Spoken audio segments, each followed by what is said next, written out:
Welcome back to our next edition of the Pandemic Pup. Today we are talking puppies, everything puppy related, with puppy specialist Christine Egbert. Thank you very much for being here with us tonight. And I am really sorry about the technical difficulties, everybody. If you don't know who I am, my name is Kelly Cancelmo. I am owner of StayDog. I am a certified trainer. I am also the founder and admin for the Mainline Pet page, and I'm clearly not a technical genius here, so I apologize. But we are excited to talk about puppies. For those of you who are in our group or have come to me and asked me, what do you suggest I do for my puppy? Most of you will know that the first recommendation I have is Bark You and Christine. And I do it for a reason. She is by far one of the most knowledgeable puppy experts I have ever met, which is why I love recommending everyone there. What they do there is just phenomenal. So I'm really excited to have her here tonight with us. So Christine, give me a little bit about your background so people know who you are, how you got into this. Awesome. Yeah. So, hey, everybody. Thanks for tuning in. I'm super excited to be a part of this. We're having some issues with separation anxiety in dogs right now, so I'm super pumped. Just to give you a little bit of background about me, I'm a certified professional trainer. I am the owner of Bark You. We do dog boarding, daycare, training, and grooming, and we also run a puppy socialization program. And basically, the goal for Bark You is to really create an environment that's socially appropriate for dogs and really give them an awesome experience. I'm also a breeder. I do select purposeful type of breeding for pets, particularly to really create that happy-go-lucky dog. So as you can see right now, I'm in my puppy room. I thought it'd be really fun just to kind of show you, kind of just have some fun background other than a little couch with cabinets. So everybody's sleeping right now, but hopefully in about a half an hour, you'll see them bouncing around and attacking me. So I might have to, not really, they're just going to do their puppy on the doorbell, and I want to get close to kind of attacking. But yeah, it'll be fun for you guys to see that and give you some exciting background. So that's just a little bit about me. I'm super, like I said, I'm super excited to be a part of this because we're having a little bit of an issue with what we're coining as pandemic puppies right now. It's certainly something that we can, if we make sure we're doing it right, we can avoid a lot of the problems that we're starting to see. But if we don't, we're kind of setting our puppies up for failure. So super awesome that I'm here today, that I can talk about how to really help you guys tuning in. If you are a new puppy owner or just getting a new puppy, or maybe you have a puppy that you got back in March, April, or back right in the beginning of things, to kind of help you really reset and start and really help with this separation anxiety that we're seeing in pups, and how to raise them the right way, essentially. So, Christine, the series is based around separation anxiety. How do you see it different from raising your typical puppy in a non-pandemic world to raising them now? What do you see as the big difference? Everybody's home, right? So, it was so funny. I had never gotten so many applications for my dogs ever before. And none of these dogs are available, by the way. Everything's, all my wait lists are closed. But it was crazy. And from a training standpoint at Bark You, we got so many, because the thought is, oh, I'm home. This is a perfect time to raise a puppy. And while that's absolutely true and awesome, dogs bring so much to enrich our own lives that it's a great thing. It can be problematic if we're not recognizing that there's certain things we have to, parameters that we kind of have to put into place to make sure that we're setting the puppy up for success. So pre-pandemic, dogs were coming into lives that were going to be structured, systematic, or in a way that the routines were there. Whereas right now, everybody's home, the routine is everybody's home. But hopefully with science, technology, everything, that there will be a vaccine, or this life is going to resume to normal. And when that happens, our dogs that we've raised in pandemic time are going to kind of have this like culture shock, where oh my God, mom was home all the time, dad was sitting in his office desk all the time, and now I don't know what to do with my son. I haven't been trained properly because he was home. And it can kind of create this problem that if you do it right now and really put just some structure in place and some consistency, you can avoid those problems altogether. And that's kind of what my job is as a puppy specialist. You know, all I do is puppies. So all I really coach people on and consult with them is how to raise the puppies the right way so that you don't necessarily need a trainer in the future. So that's kind of my goal for tonight, is to really give you guys some tips and tricks on, you know, how to really raise your puppy in this sensitive period the correct way. So let's start with our almost always number one question is, how do I trait crane and crate train? Sure. And what happens when my dog doesn't want to go in there? So what's your thoughts, and what do you recommend as far as crate training? Yeah, so, you know, crate training is a funny thing because some people are super opposed to it. We're like, it's you know, I don't want to lock my puppy away and all that fun stuff. I want my puppy to have freedom and be a great dog and have access and sleep on the couches and all that stuff. Well, the reason that we love crate training so much is that it creates this really safe space where the puppy's not going to get themselves into trouble, you know, because you can't watch a puppy 24/7. And, you know, it's kind of like a toddler. If they're not in their crib or one of those like little bouncy chairs where they're not going to like get into things, what are they going to be doing? They're going to be sticking their, you know, forks and knives and light sockets and all this stuff. So really the crate gives them that safe space where they're not going to get themselves into trouble. It also provides them a safe space where they can kind of calm down and relax. Now, as far as exposing a puppy to a crate, you know, hopefully if you get your dog from a breeder, the breeder did some early stuff to really get the puppy used to being in a crate. So for example, like my setup, I put all the beds in the crate so they get exposed to it early. But if they didn't, that's okay.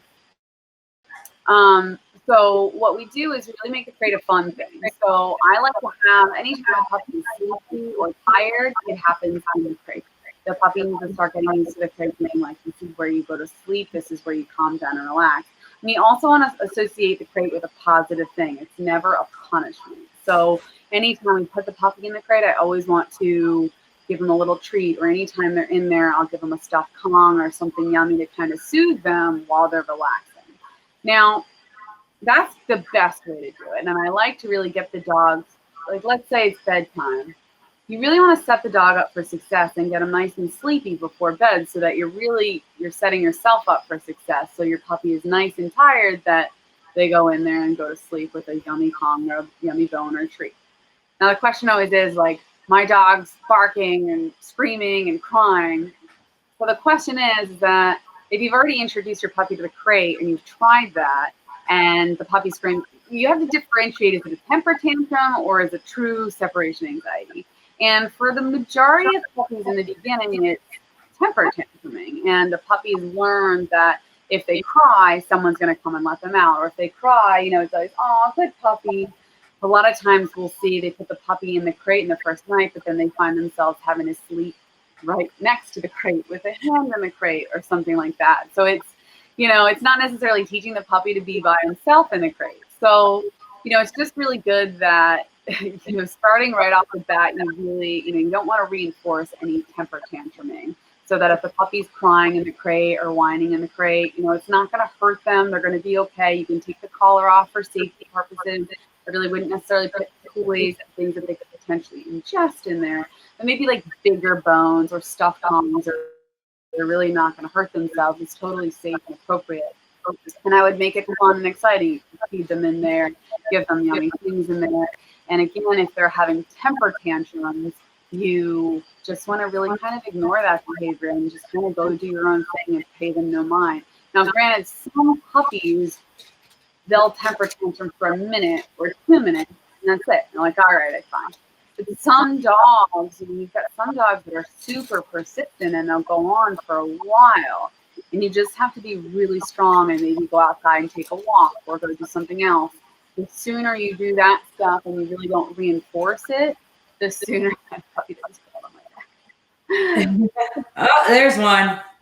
The sooner you the sooner you do those things, and the stronger you are and the strong-willed you are at not, giving into those temper tantrums, then the easier your puppy's just going to learn, hey, when it's break time, it's time to sleep and relax, and it's not time to, nobody's going to come and get me.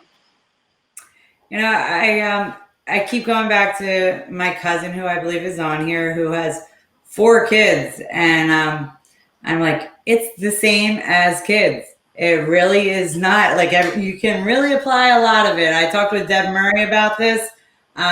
If you could have a Bible for how to raise a kid and how to raise a dog, they're pretty much very similar. So for all you moms out there, you've got this, you just don't know it. Yeah, and it's so funny. I always tell my clients that have kids, especially also like psychologists and people that understand behavior, it's very similar. We all learn the same way. And this is something that I really talk to my clients about. But if they can understand this, they can understand kind of everything when it comes to a puppy. In that the behavior is driven by the consequence. If they do something, the consequence is good, they're going to continue to do that. So let's say you have a puppy and the puppy is barking and you go, oh, what's wrong with puppy? And you let the puppy out. Well, what did that puppy just learn? Oh, if I bark, then that's how I can people let me out. So then you have we see this a lot also with tendency barking. And actually, this is something I was going to touch upon because it is one of those problems we're seeing with these pandemic puppies where the person, when the puppy was on its lap all the time, it was novel to humans, so it was always right there. But now that life is happening, school's happening, and you have to sit down at your desk and do work, the puppy's on the ground more, and you're seeing the puppy that's jumping up and scratching you and scratching at you and starting to bark. Well, you might not realize yet that for the past few months, anytime the puppy barks or claw at you, you went, "Aw, hi puppy," and you put it on your lap or you pet it. So now, remember that behavior was reinforced so much that the puppy learns that, oh, if I want to get attention, I'm going to scratch its legs or I'm going to bark. That's how I get people to pick me up. So it's so important that when you have your puppy at that really, really important age, when they're really learning the most, you're reinforcing good behavior. And you're also recognizing what you're doing. And you're either reinforcing behavior or you're not reinforcing behavior. And we not always, we unintentionally reinforce bad behavior all the time, and we don't even recognize it. And again, we do this with kids. So parents that know this, I hope my brother's not watching, but he has a son who's 3.5, and Mark, oh my God, I love him to death, but he's like, Daddy, and of course, what, Mark? Right, so he gives me attention. If like in the car today, he was on the phone with me, and it was Daddy, hold on, Daddy. And Mark was getting more frustrated. Well, what my lovely nephew had realized is like, I get Dad's attention by going Daddy. And if he doesn't give it to me, I'm going to get frustrated and I'm going to do it louder and I'm going to do it more because that is going to now work more. So there are tons of similarities or parallels between children and humans in general that it's just pretty cool from a behavior standpoint that you can really, once you understand how behavior works, you can kind of train anybody. So this is what I tell my clients all the time. Kelly, let's say your husband, right? Let's say your husband brings you a cup of coffee in the morning in bed, and you're like, "Oh, I'm gonna make you dinner tonight. You're awesome. You're the best husband ever." You better be darn sure that every morning he's like, "Oh, I'm bringing her that cup of coffee," right? Yep. So his behavior was rewarded by a positive consequence, so that behavior is going to increase. Now, let's say he brings you a cup of coffee and you're like, oh, this is the worst cup of coffee ever. And you slap it out of his hands. You're like, this is disgusting. Then the following morning, he's like, I ain't bringing her coffee. This is right. So that behavior decreases because the consequence wasn't good. So, in a fun way, if you understand behavior, you can really figure out how the dogs work. Another example, and this will be the last one before I continue on with separation anxiety, but let's talk about recalls, because puppies really can learn a puppy recall super quickly. They learn that puppy, Or, come puppy, or say the dog's name. The puppy's like, what's going on? This sounds super exciting. Let me go. And you reward them with a treat. Well, what we always do, and we don't realize it, when the puppy starts to become 3, 4, 5 months old, we call the puppy and do something they don't like call them over and put their harness on, call them over and maybe put them in their crate, or call them over and the fun. So you see people, the dog parks all the time that are like, Spot, come on, Spot. And the dog's over there like, yeah, screw you. I know what you're doing. What's done is we've unintentionally reinforced not coming when called because we made that consequence not fun, right? So if you work with any kind of trainer that really understands behavior, they're really going to make, the consequences of the behavior that you like to see really fun and really reward it so that you're going to see that behavior increase.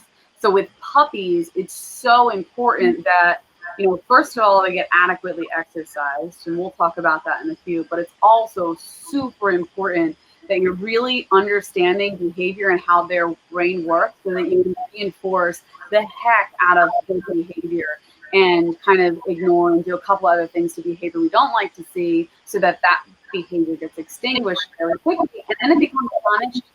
And then it's like, it's seamless. You don't even have the problem because you've never reinforced the issue. I'm going to ask you to talk a little closer because you're breaking up just a little bit before. Hello. But there we go. Definitely better. No, not a problem. The other thing with that is watching your own behavior. I tell my clients all the time, they don't notice it, but you are reinforcing it. So just being aware of what you are doing, just kind of trying to step back and watch yourself with the dog. Even if you want to film yourself, see what you're doing with them, see why it's being reinforced because you're doing something that's reinforcing it. The other thing too, with regards to human behavior or, humans reinforcing behavior, we can kind of see this a lot with kids. Let's talk about nipping, because nipping's so much fun with puppies and kids, right? Well, what happens with nipping, right? The puppies nip the kids. Why do they nip the kids? Well, because when the kids get nipped, what do? They become super animated, and they run, and they scream, and they become so much fun and so exciting. So sometimes we don't realize it, but our action of giving the dog attention or moving our hands away or even saying no, which puppies don't understand anyway, we're really reinforcing the nipping and making it a super fun thing. So kind of what you were saying, you kind of have to look at your actions and realize, oh, maybe I'm unintentionally reinforcing this. I didn't even realize it. Absolutely. So one of the other things we kind of talked about earlier, which in my opinion is one of the biggest misconceptions right now with the pandemic and a concern among puppy owners, I continuously am asked, how do I socialize when I'm supposed to keep a social distance? I know that it's important for my puppy. And, Christine and I were talking, but the first problem in that, and Christine's going to talk a lot more about the whole socialization aspect of this, is that you're looking at socialization in the wrong context. Socialization does not mean that it just needs to be with other dogs. It does not mean just people, but so the socialization that a puppy needs is just being introduced to different environments. It can be different surfaces, different sounds, all different types of things in a positive way, which is really important. So, stop thinking of it as just with people or with other animals and think of socialization as just introducing new experiences.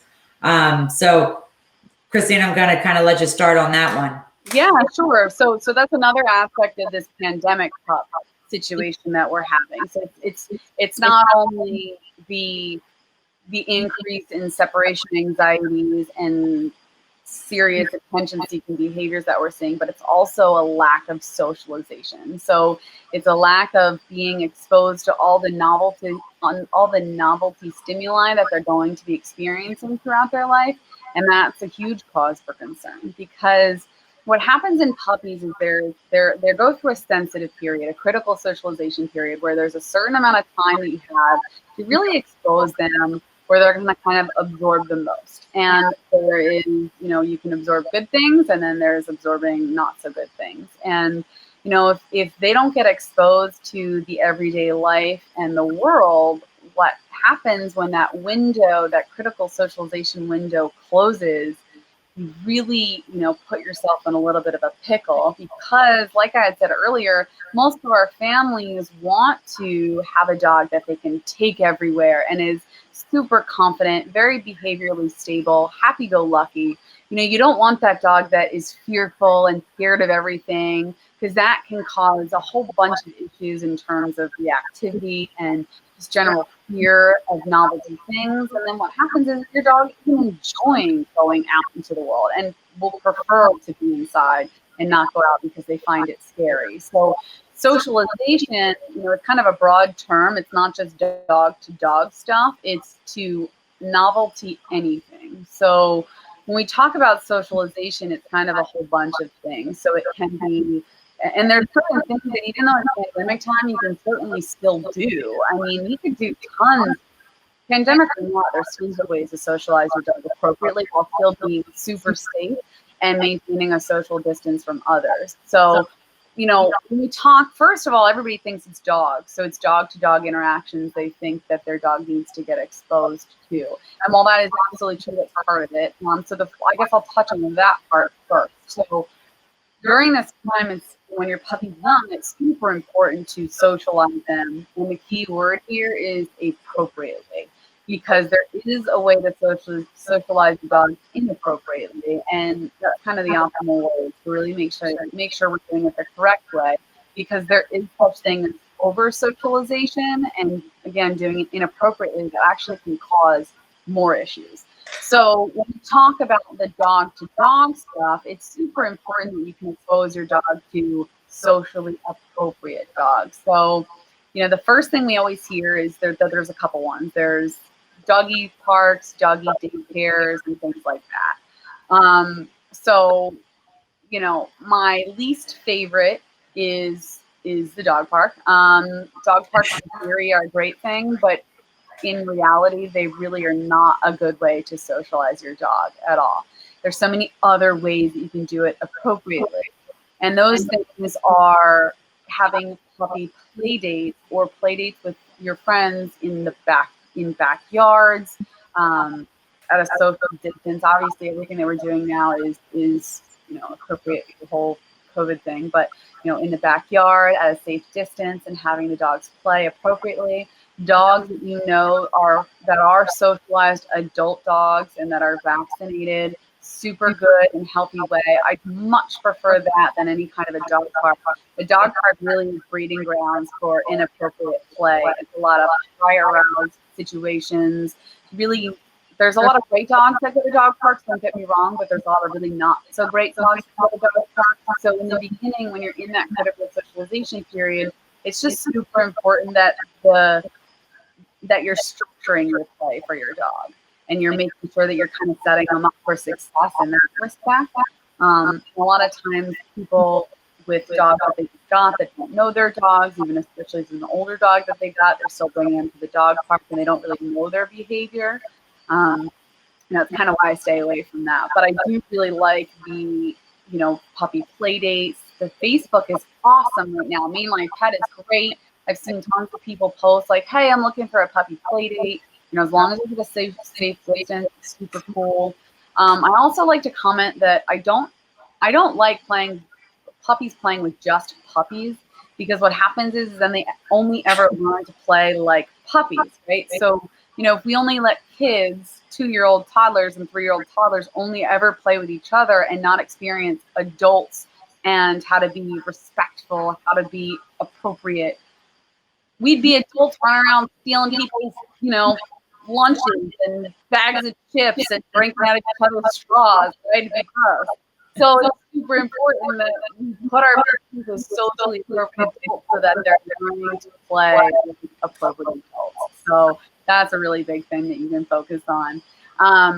There's dog walkers that do group play or group walks.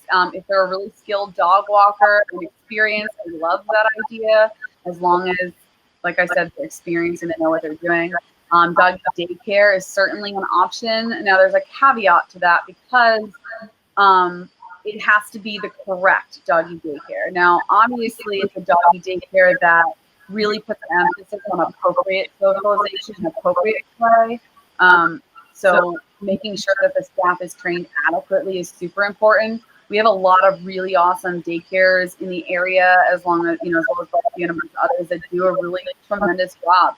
And there's some achy ones. And it's just super important that no matter where you go, whatever state you're in, whatever, this is broadcasting, there's a lot of people all over, that you just make sure you're picking the correct spot, that they're really putting an emphasis on appropriate play, doing specialized groups, and not just in a big group free-for-all, because that is when we talked about inappropriate socialization, and that's it. They kind of throw them all together and you get petrified and scared, like it's doing the opposite and not what we intended to do. So don't even bring your dog to that daycare. And speaking of that, so we also talked about, and we've talked in the past, I know my dog, one of my dogs at least, is completely not a candidate for doggy daycare. So knowing your own dog and whether they are, can you explain who would be a candidate and who would not? Yeah, no, that's a really, really, it's a really good point to bring out, because that's kind of that struggle with the doggy daycare situation. Some dogs are great candidates for daycare. They do fabulous. It's really a great environment for them. And there are some dogs that do not so great and should not be there. Now, it has nothing to do with breed. It has nothing to do with them not being a good dog, any stretch of the imagination.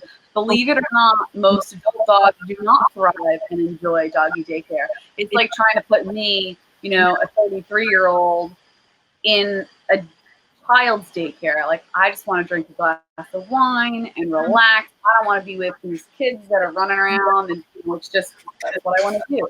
So, really looking at each individual dog and seeing if they're going to enjoy it and they're going to get enriched from it is super important. So selecting your dog daycare, they should really be, if they're skilled, if the assessors are skilled, if the owners are good at doing what they're doing, they should really pay attention to that and really be able to determine if your dog is a good candidate and if your dog is going to enjoy it.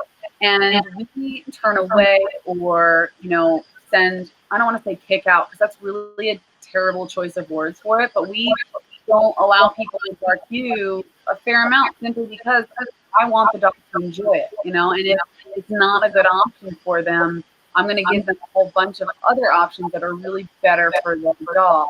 And same thing to you, Kelly. I have 2 dogs at home here that do great with the dogs. I've got dogs and do fine with them. But if I put them in a doggy daycare, they would be miserable and they'd get themselves into trouble.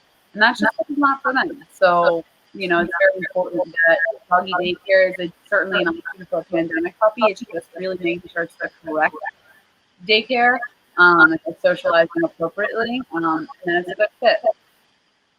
One other thing, because I know we have a bunch of people who have asked some questions here, but one thing we also talked about before that I wanted to hit on was the importance, if you have adopted or brought a new puppy into your family over this period, and this really goes across the board, whether pandemic or not, but if you brought a puppy home and you have kids in your family, the importance of teaching your kids that they need to respect and understand that the dog needs their own time.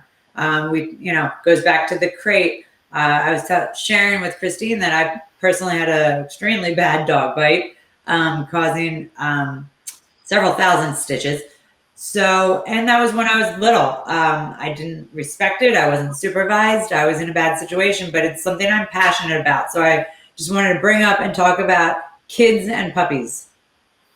Yeah, no, that's a really good thing to bring up, because the majority of the families that are getting puppies are young families with young children between the ages of 3 to about 15, somewhere in that range.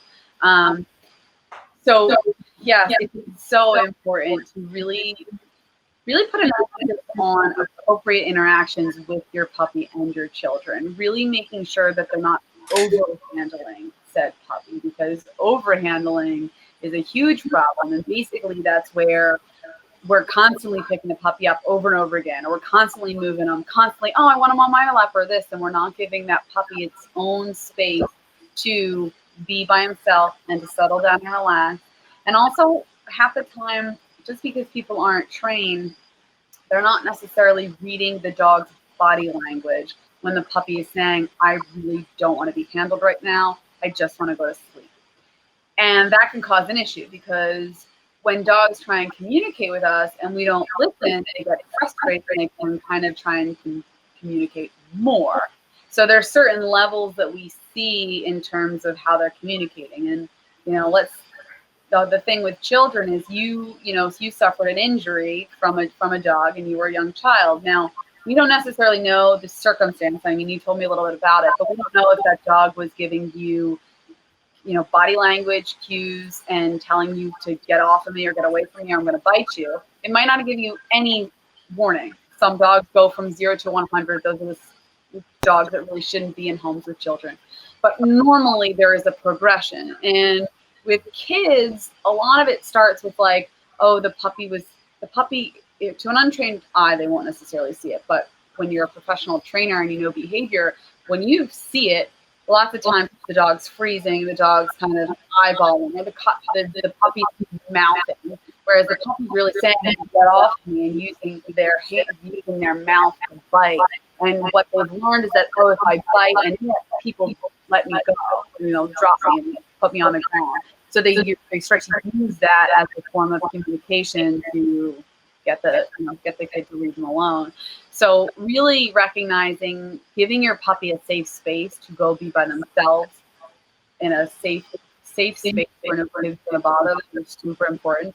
And teaching kids how to respect the puppy and what the puppy's telling them.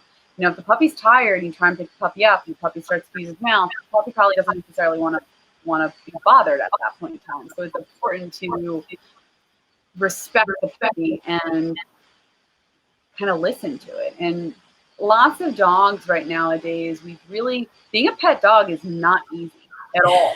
Being one of these fancy show dogs and, champion dogs is a lot easier sometimes, because they get to prance around and they have to be structured correctly, which is a skill, and I'm not harping on anybody for that. But being a pet dog, they're subjected to so much when it comes to handling with kids in their faces, hugging, being eye to eye to people. I mean, have to be okay with going out into the world and all these crazy sounds. So really, they're asking a lot of them, and it's just super important for us to respect that and recognize that they're dogs and they don't always want to be held and handled. So teaching kids to be appropriate with them and teaching them how to interact with their dog appropriately is super important.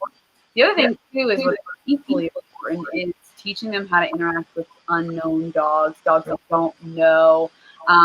This isn't necessarily a topic for pandemic puppies, but on the street, just because their dog or puppy enjoys, running up to their face or grabbing them or doing something inappropriately does not mean every dog does. So it's super important to teach, to ask more if it's okay, read body language, and then, kind of set the dog up for success after that. Absolutely. So we've kind of covered a lot in a little bit of time. We've got a little bit more time. So we definitely are getting some questions coming in. So I'm going to start with those if you're okay with that, unless you have something else you want to bring up right now. No, I think we've talked about the big ones, separation anxiety, crate training is super important. Real fast before we answer questions. As far as separation anxiety, guys, put your puppy in a crate, go for a walk. Go get some dinner, have a picnic outside, go for a woods walk, do something socially distanced and safe. Get out of the house, leave your puppy alone, and teach them it's okay to be by themselves. It'll help teach them how to, self-soothe and just get used to it. Best thing you can do right now. If you're working from home, put your puppy in a crate, kitchen, away from the office, maybe once every other day, just get them used to it. Because I swear that is really going to help you guys in the future, and it's not going to create that dependency.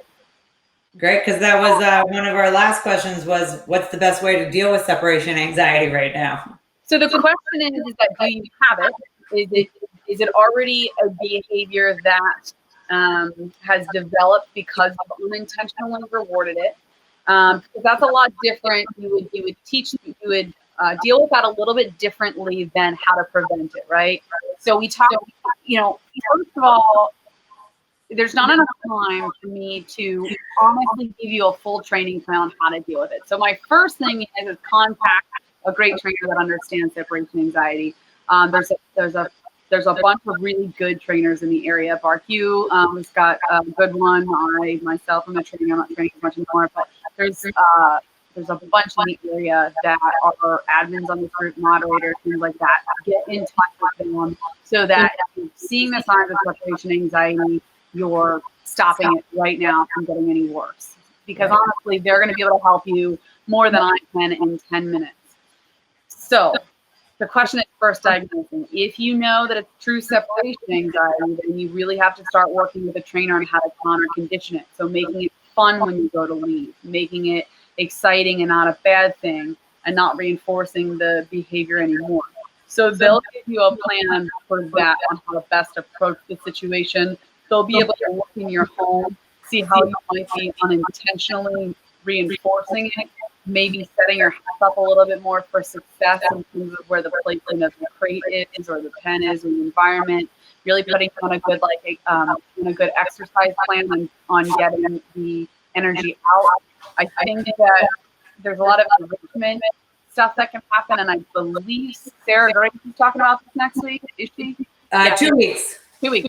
So she'll be a great resource for that. She specializes in that. So what you'll get from her is great ideas on enrichment to really make your puppy's life fun and getting all that mental energy out. So really, if it's true separation anxiety, I would start getting a really skilled trainer. No shot collars for separation anxiety. To really work with positive reinforcement. That really science-based with the positive in there is super important. Really reward-based training is key for separation anxiety. So I would start there. So another question, we kind of been getting all over the place, so I want to have you talk about that. But when is it all right to start socializing your dog out in public? A lot of people are talking about how their vet said don't go out, you need your vaccines.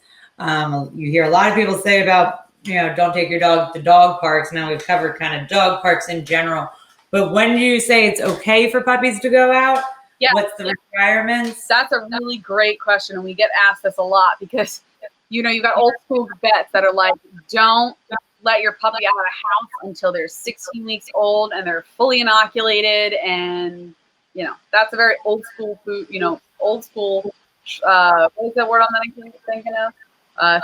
Frame of thought or whatever. Frame of mind, yeah. Thank you. It's really kind of one of those things where it's so outdated, it really does a disservice to the animals. So when we talk about vaccination, and certainly there's a risk if you take your puppy out before they're fully vaccinated. That's obvious. But the risk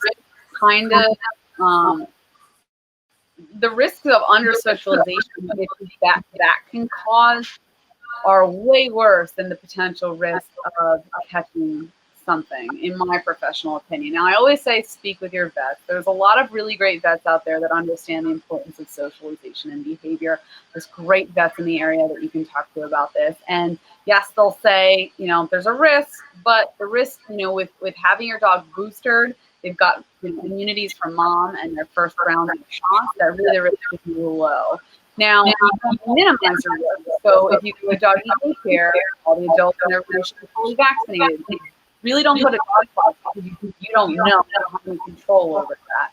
You can take your dog to play with other vaccinated dogs, and again, the risk is super low. And you can take them to non-dog areas, and the risks again are super low. So it is one of those things where they say don't take them out, but it is my personal belief, having doing this for a really long time, that it is way more important to socialize your dog and get them out and about. And I'm willing to take those risks because I know how important it is. All right. Another question.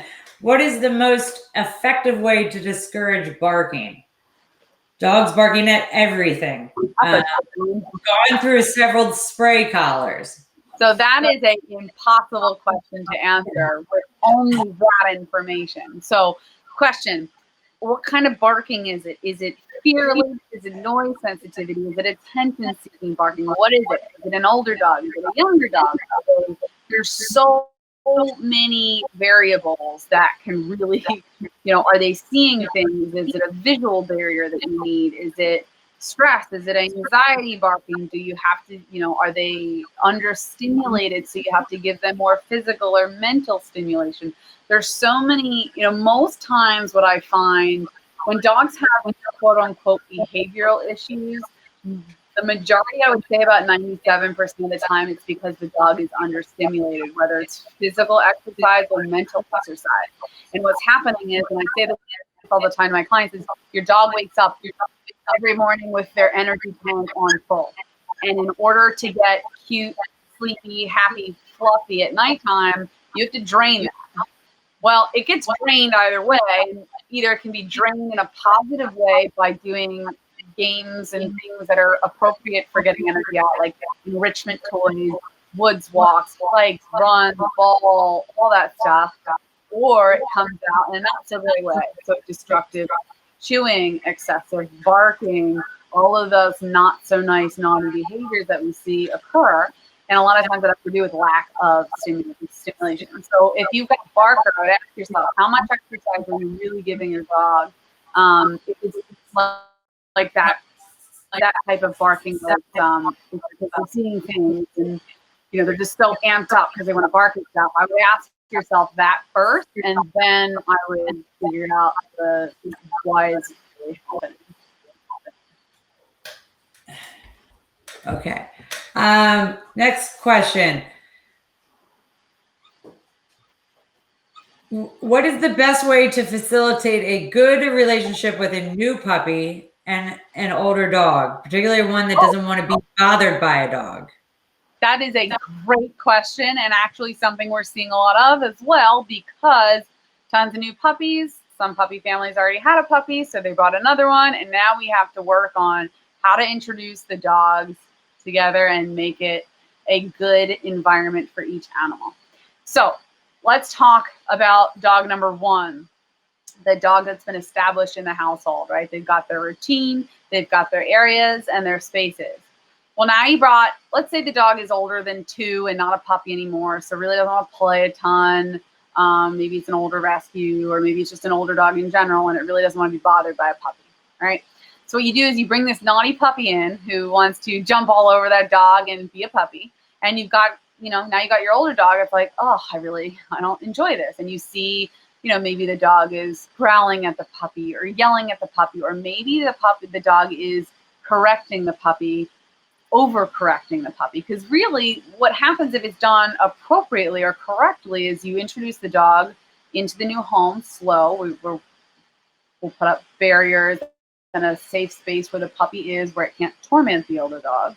And then the puppy's going to learn from the other dog what they can and cannot do in relation to the older dog. So we talk about adult dogs teaching puppies, the dog, it's okay if the dog vocalizes or snarls at the puppy or yells at the puppy. It might sound scary. Now, if you're not sure, I would have a professional trainer work with you on this interaction. But for the most part, if you have an adult dog that's well socialized and appropriate, it will correct the puppy and just communicate with the puppy in form of body language and correction. So if the puppy's being inappropriate, it will, eyeball them, snarl a little bit, air snap, just to give them, no, that's not okay. And that's how the puppy learns what they can and cannot do.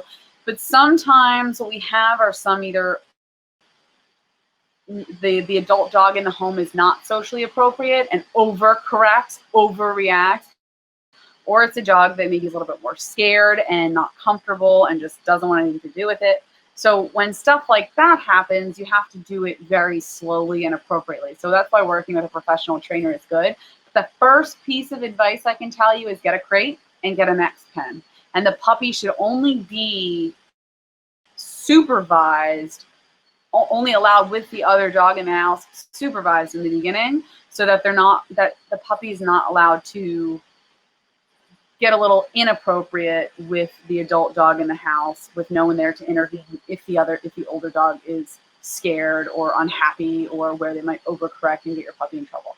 So you really want to have that separation where the adult dog has that space where they can kind of be by themselves, and not be bothered, have their own toys and their own food separately, so that they don't feel like the new puppy is kind of stealing all their things. And then you kind of slowly bring them out. Exercise your puppy a ton before you have them out with your other dog in the house, so that they're not over the top aroused and excited and get themselves into trouble that way. So another question that we got quite often was, how do you differentiate puppy behavior from something that's a little bit more like anxiety or aggression? Got to be a trainer or understand behavior. It's a hard one. I know. I'm sorry. I wish I had a really good answer. A professional trainer would really be able to tell you the red flags of this is normal, this is not normal. There certainly are puppies that you get at 10, 12 weeks old, and we get these red flags. And when we get them at BarkU, all of us other trainers are looking at each other and we're like, oh, this is not okay puppy behavior. And there's certainly, we do get those cases where it's just not good. Now, it's just, oh, that's such a hard one, because, I see this a lot where people are like, oh, it's just nipping. Like, when really the dog is actually biting and puncturing, and they thought the dog was just going to outgrow it, where not that puppy biting was necessarily aggression, but they didn't teach the dog soon enough that you don't put your mouth on humans in that respect. And they thought it was the puppy was going to outgrow it, but now you got that 6-month-old puppy or 5-month-old puppy that's still biting hard and puncturing, and it's, oh, this is a challenge. So I really, if you're having those thoughts where you're not sure, that's when I would say bring in a trainer, and just call them and say, I need you to come out for an initial consult to tell me what I'm seeing. Is this okay? Is this not okay? And what can I do to really, get rid of that inappropriate behavior? Just because the sooner you do it, the easier and quicker you're going to be able to come up with a plan and a solution and help figure it out. The longer you wait, the more that behavior is being reinforced. So the more that behavior is just going to increase and not go away. So I'd say if you're already thinking, I think this is aggressive, which we never really like to say in the dog world, the dog is aggressive, because we don't like to label animals as aggressive. It's not really, doesn't really help the situation. You could say that the dog is doing this, and then we could better, assess the situation, as opposed to saying the dog is aggressive. But if you're already in your mind thinking that there are some things that you're unsure of, just hire a trainer that specializes in puppies, so that they can help you understand this is red flag, not good behavior, or this is kind of normal, but let's still put some things into play so that we can really get rid of this unwanted behavior quickly. I know that whether it was right now or early, oh, there's another one of the puppies. You were talking about always setting your dog up for success. I know that I was recently with a client, and she mentioned, every time my dog has this toy, he starts to growl whenever we take it apart. And I said, your best bet is to not give that toy anymore to the puppy. You do not want to be reinforcing it by continuously giving that same toy that is causing the growling. Find something else where it doesn't happen, reward that behavior, but simply take away the thing that it is constantly growling, especially if it's one specific thing. Yeah, management is a huge part of puppy training. It's one of the biggest parts, one of the biggest things you can do to really get rid of inappropriate behavior, or behavior from even starting, which is why I recommend X pens. If you're, I got a client, well, the puppy is in my office. When I'm on the phone, he goes and chews my banisters. Well, if you manage the environment and put the puppy in a little X pen with things that they can do, then you're not going to have that problem. And then your puppy's going to outgrow the nipping, or I'm sorry, the teething stage and the excessive chewing phase. And then you're never going to have that problem. You know, management is huge in, you know, when we deal with dogs, because if we can really manage their situation, they outgrow a lot of stuff. Now, in regards to resource guarding is what you're explaining. It's when a dog has an item that they found is of value and they want to guard it because they're afraid that if they don't, someone's going to take something from them. Now, there's two types of resource guarding that we have. There's innate resource guarding, where it's just in them. Sometimes dogs that have been bred in large groups, like beagles, you know, or some of the huskies that have been raised in big pens with tons of dogs, we'll see an increase in resource guarding. Now, that's not every breed. It's just sometimes, and it's not every beagle or husky. So don't think I'm saying that. But sometimes genetically, it's just in them, where you'll see resource guarding coming out at 5, 6, 7, 8 weeks. And it's not that they've been reinforced for resource guarding. It's just in them. And then there's resource guarding where we've unintentionally taught the dog that when they put something in their mouth, we're going to take it from them. So, you know, anytime the puppy has a stick in its mouth or a leaf in its mouth or a shoe, we are taking it away, taking it away, taking it away.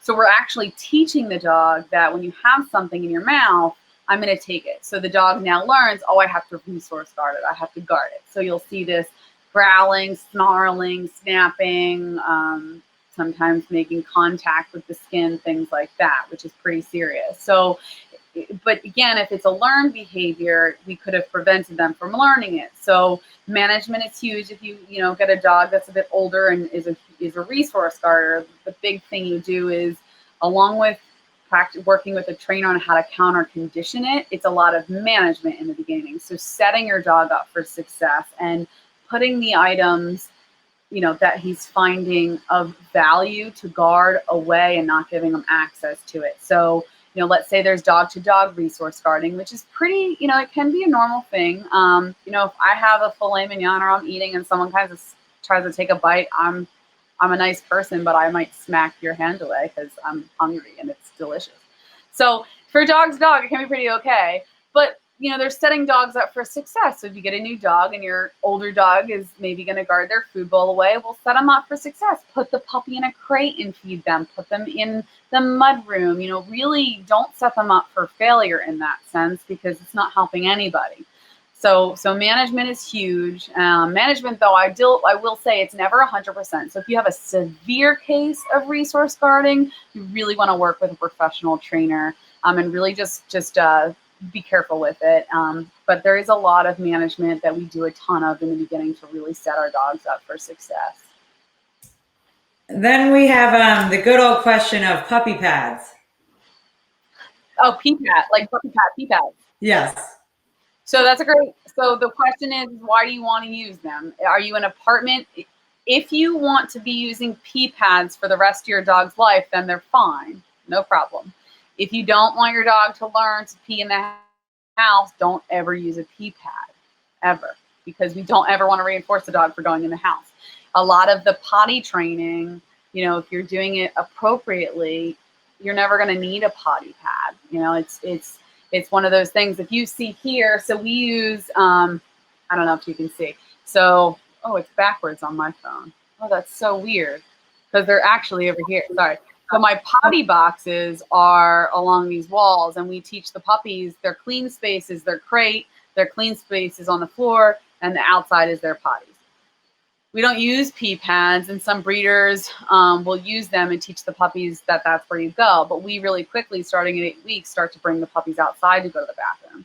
Well, at home, you're going to make your living space super small, which is why we like the X pens, to make that living space where the puppy doesn't want to go to the bathroom, and then you're going to reinforce them for going to the bathroom outside. So my first question to you is, if you want to use pee pads, it's a lifelong thing. If you don't want your dog going in the house and you just are using them temporarily, get rid of them now. You're only making your life 1,000 times harder to get away from that.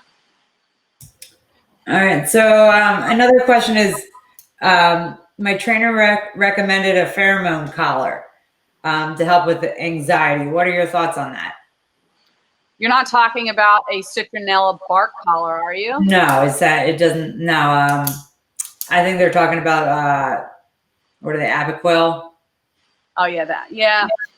So it's is it the Adaptil, or I can't remember the name of it. I mean, I don't particularly use them ever. I've heard of them being used. I wouldn't say that I could say for sure if they work or not. I mean, I have used the lavender sprays that I find work, but I think the trick really is that you have to really make it fun. I think that counter conditioning your animal and making it fun when you leave is going to work better than any kind of um, like special pheromone collar. So I haven't seen them. I haven't heard a ton about them, and I think there's a reason. I just don't think that they're. Yeah, I think there's a reason as well. Yeah, I just don't really. What do I do to stop my puppy from chewing on everything? All right, so you have to recognize you have a puppy. You've got your toddler, right? And if you're not paying attention to your little toddler, what's your toddler doing? He's going to be doing things he's not supposed to be doing, right? So, on the walls. What was that? A little drawing on the walls if you walk. Exactly. Well, it's so funny. I say this example all the time, this analogy to my puppy people. You know, if you have kids, right? What do you do when you go to a restaurant? You either have a backpack filled with stuff or you don't bring the kid. Because you know what's going to happen. The second the kid sits down, they're going to be grabbing the forks. They're going to be throwing the salt shaker, right? But what do? We like put all this stuff in front of them so that they're doing what they're supposed to be doing, right? And we have to recognize you've got a puppy, you've got a little toddler. You don't have an adult dog that understands that I'm not supposed to chew on the yummy wood baseboards because they're delicious. So what we do is you really have to set your puppy up for success. And that's why we use the X pens and really manage the heck out of the environment while the puppy is growing up. So the way that I relate this to the restaurant is you can either manage the environment by taking all of the plates and silverware away, and you would redirect the behavior. So you would give them lots of things that they're supposed to do so that they don't have that opportunity to do the things that they're not supposed to be doing. So I would say that your puppy is probably not being managed appropriately, and you have to also give your puppy a lot more things to do. So you probably have to do more of that enrichment stuff, and more of that physical exercise as well as that mental exercise to really stop that chewing. You know, you'll go through those puppy teething where they want to chew a lot more, and that's where you have to really amp up your enrichment, your bones, your high value things that are more, you know, yummy and delicious and high value so that your puppy's going to want it.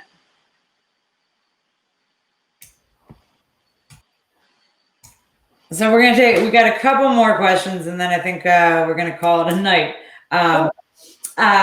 So one thing I know that you're very fond of, and we certainly get questions about, is pet insurance for your puppy. Yeah, do it. So we get this question a lot. I get it a lot. I see it a lot on the puppy pages and pet pages. Absolutely. It's totally worth it now. You know, back in the day, more than $500, people weren't doing anything for their animals. But nowadays, we are willing to spend so much more on our animals, and it's great, but it really can hurt your wallet. And I was telling this story. One of my dogs, Izzy, she's 9, had a really unfortunate incident a year ago, and her vet bill was about $18,000. So I know it's pretty crazy. I would have gone broke and paid it because I love her so much, but thank God I had pet insurance. There's lots of them out there nowadays. I personally use Healthy Paws, which is good. I had issues with Nationwide, but you know, do your research, and it's 1,000 times worth it. I instruct all of my my clients to get pet insurance. My puppies go home with pet insurance because I find that it's so important for the animal. Yeah, I know my rescue dog required pet insurance when I took him home. I had to have it prepaid for 2 years prior to them releasing him to me. So it's worth it for sure. Absolutely. We also had, is there a best way to introduce your puppy to a cat? Sure.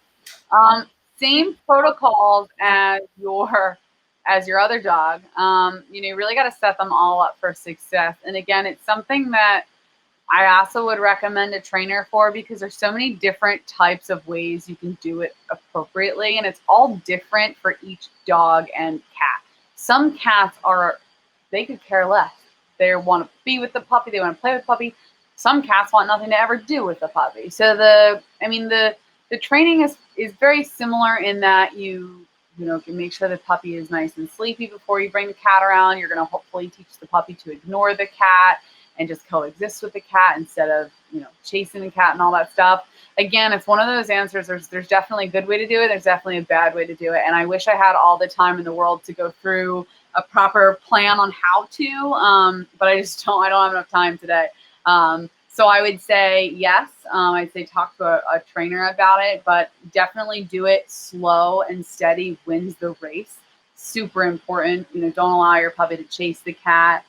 Give your cat a place to go, just like another dog, so that it doesn't have to be, subjected to the puppy all the time. Put the puppy in an X pen and let the cat decide if it's ready to come down and interact with the puppy, so that it's not, being forced in a situation where it's not, or cornered or chased by the puppy.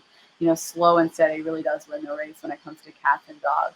I mean, some dogs are just super good and naturally socially appropriate with those with cats and whatnot, but some are just big giant goobers. We're like, oh, you moved, let me pounce on you, and that's obviously the stuff that we want to avoid. All right, last one, which kind of I think does sum up a little bit of what we're talking about, but can you give a puppy too much attention, especially when kids are involved? Oh, absolutely. I mean, that's the problem. It's not teaching the puppy just to be by himself. It's not teaching the puppy that it's okay to be alone, and giving a puppy too much attention sometimes leads to overhandling said puppy. And you might not be realizing that you're overhandling the puppy when the puppy isn't enjoying it. So yes, absolutely, there is such thing as giving the puppy too much attention and not giving them enough by themselves time, because it doesn't teach them how to be okay by themselves. There are going to be plenty of times post this whole COVID fiasco where you're going to want to leave the house for a long time, or you want to have a dinner party and you just want the puppy to leave you alone, and you want the puppy to go do something else, or all the kids are, whatever it is. You want to be teaching that stuff now so that you're prepared for when the puppy's a little bit older, and you can be ready for it. So yes, absolutely you can. All right. Well, thank you so much, Christine. I appreciate you coming to talk. I'm going to be posting Christine's information once we say goodbye, so you guys can check that out. And just remember next week is Sarah Davidson with different enrichment products and things that we can do both indoors, multiple pets. And we may even be coming live from Concord Pets next week. So super exciting. But thank you very much, Christine. I appreciate all your knowledge. And if you guys get a chance, check out Bark You. She's fantastic. They offer grooming, boarding, daycare, training. Yep. Yeah. I mean, if you guys are having issues with your puppies, that's what we specialize in. We run a really awesome puppy socialization program that really can help you out tremendously. It's that 8-week-long program, so check it out.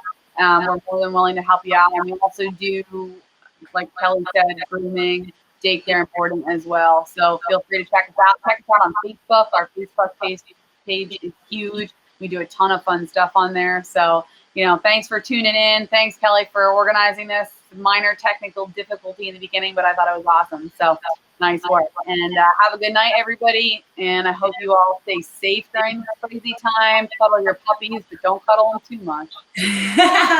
Awesome. Thank you. Bye, guys. All right. Bye-bye.